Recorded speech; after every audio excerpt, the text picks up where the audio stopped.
My name is William Thomas, known locally as Bill Thomas. I was born in a place called St Kitts in the village of St Paul's, and I know quite a lot about me being born because my cousins have told me what happened. Apparently my mother on July, 4th of July, was decorating our house and I decided to come.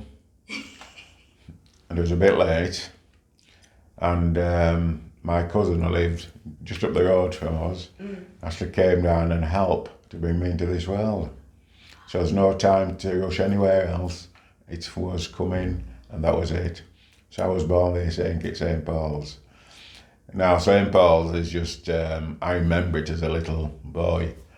It's just a nice place. You just got up in the morning, the seaside was a short distance away. And every Sunday was at church without fail. Every Christmas I can remember the whole villages all come together. St Kitts was what I call a clean place. You walk down the street, you don't see anybody hungry. Most people's got a bit of a garden and they'd grow fruits and whatnot. And nobody's resentful if you walk past and go, it's mango season, I'll pick a mango. Or go down to the beach, you'd have grapes, sea grapes, you know, that type of thing. You have things like mocha, guineas, I like that, cassava. All these stuff I love. And again, sugarcane fields surrounded by it.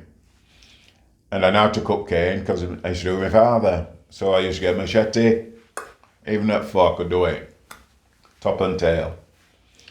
So it's stuff like that became part of my day-to-day lifestyle. It was just, for me, it was idyllic. That's how I remember it. I have been back to the same place and looked, and it's nowhere near as big as I thought it was. And in between time, me not being on the island, there's been a tornado and it's took one part of the island away. My early days, I remember my grandmother, Charlotte, and she was what I call an interesting woman. She had very strict rules. If you want at her place when it's full time, if you said you're going to be up at 10 and you're not there at 10 o'clock, she won't speak to you, that type of thing. And one story my father's told me many, many times, I was playing about through the cane field, and my grandmother lived in Sadler's village, which is about 2 to 3 miles away. And normally, one of my elder brother's sister will take me out.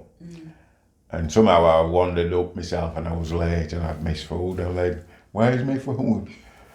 And she just says, it's too late. So I ran home. Well, I tried to run home anyhow. And as I'm going down, I can remember somebody just coming down and sweeping me up. It's my father, by the way. And I was crying. And he took me back to my grandmother. And then she made a special exemption that once to give me some food. But it was just one of those daft things that happened. When I was 4, my father came to this country. And my uncle, which is my mother's brother, had served in the war, and he'd resettled. I came to England and he'd bought an house, and then he went to America. But he says England was a better place of the two. So I think my father came here. I don't know the full story behind why he came in and all that business, but he came here. And the story with him going, I couldn't believe my father's going, right? Because I was very, very much my father. Everywhere he went, I'd be there. We'd go to the mountain, we had a little plot. I'd be there, I'd have my little hole and everything like that, and we'd be there together. And end of the day, like, I'd either coming down on the donkey or I'd be coming down on one of the dogs because we had great big Alsatians. And that was it. So I couldn't believe when he wasn't there. So my mother said, my father's going to be away for a while, but I didn't understand what it meant. And then I saw him go into this machine, which is a plane, but I've never seen one up to that point. And I saw him went into the plane, And I'm sat here, so I'm waiting on my mother and my brothers and sisters. And I thought, that's odd, what's he doing? So as I saw my father go in, I ran, and the only door was open, I understand, was where the luggage go in. So I went in there. I thought, that's okay, my father's gone, I can go as well. So they had to stop the plane to look for me. It's strange, but it's a true story. So they looked for me. Everybody searched all over to look for me, they found me there. Wow. And I could not believe it, and believe me, I cried when my father disappeared, because I had no idea where he was going and if I'd see him again. And the silly thing is, moving on a few years, when I saw my father again, I didn't recognise him. I remembered his voice, but I didn't recognise him. That was the issue. I thought, I can't believe it. Because he'd do everything he used to do before, but I just didn't recognise him. And it'd be like a 3-year gap. That time was massive for me, because I had to find a way of readjust my affinity to. So I then became my mother's child, So I helped my mother, and we had to do a thing. And because I was the oldest boy, I had a lot to do. So it'd be like, come on, we'll do this. And I loved it. I used to go. The next big incident for me as a youngster while on the island, my mother left as well, 2 years after my father. And again, that's another massive body blow for me. I could not believe.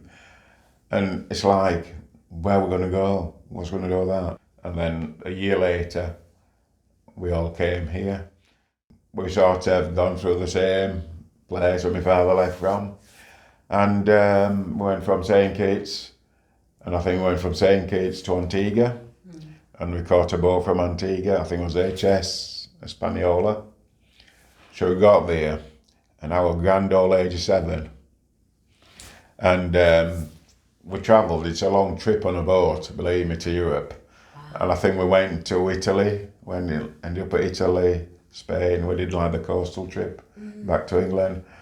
And I became very successful on the boat because I used to win all the quizzes for my age group. So I had loads and loads of gifts I've won. And I had this massive boat, believe me, bigger than I was, a plastic boat. And there was a replica of the boat we was in. And yeah, when we actually arrived in England itself, my father came down to pick us up from Southampton. And I said, I didn't recognise him, only his voice remembered. My mother wasn't there, and that's why I asked, where's my mother? And he says, oh, she's soon come. And then, yeah, so we all went back, and we're living in Leeds at that point. So that became a reality now, because I was totally out of my depth. I didn't know where the hell we were. I didn't know what England were like. And it was still summer, but it wasn't warm. It wasn't as warm as I was used to. It's quite cold. So when we eventually got to where we were in Leeds, I recognised my mother straight away. Right? And she didn't say anything at all, but I couldn't stop running towards her.